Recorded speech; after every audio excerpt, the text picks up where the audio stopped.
Hi friends, welcome to லட்சம்ஸ் recipe. சொரக்கா பிரியாணி தான் செஞ்சுருக்கோம். எப்படி செய்கிறதுன்னு பார்க்கலாம் வாங்க. நம்ம குக்கரில் சேர்த்துக்கலாம். ஹோல் ஸ்பைசஸை முட்டை வதக்கி விட்டுக்கோங்க.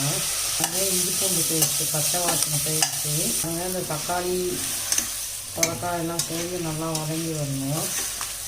இப்போ பாருங்கள், இந்த காஷ்மீரி சில்லி, கரம் மசாலா, வெறும் மிளகாத்தூள் அடித்து வச்சுக்கிறத சேர்க்குறேன். நீங்கள் உங்கள் காரத்துக்கு தகுந்த மிளகாத்தூள் சேர்த்துக்கோங்க. 2 ஸ்பூன் தயிர் சேர்த்துக்கிறேன். எண்ணெய் பிரிஞ்சு வர ஆரம்பிச்சிருச்சு. அங்கே அரிசி நான் சாப்பாட்டு அரிசி தான் எடுத்துருக்கேன். 1 கிளாஸ் ரைஸ்க்கு 2 கிளாஸ் தண்ணி நான் வைப்பேன். அது மாதிரி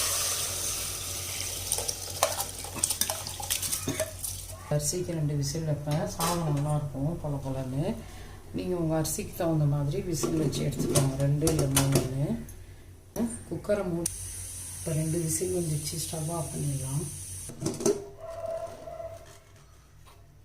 நல்லா கமன்னு வாசனை பாருங்க. எப்படி வந்துருக்கு பாருங்க.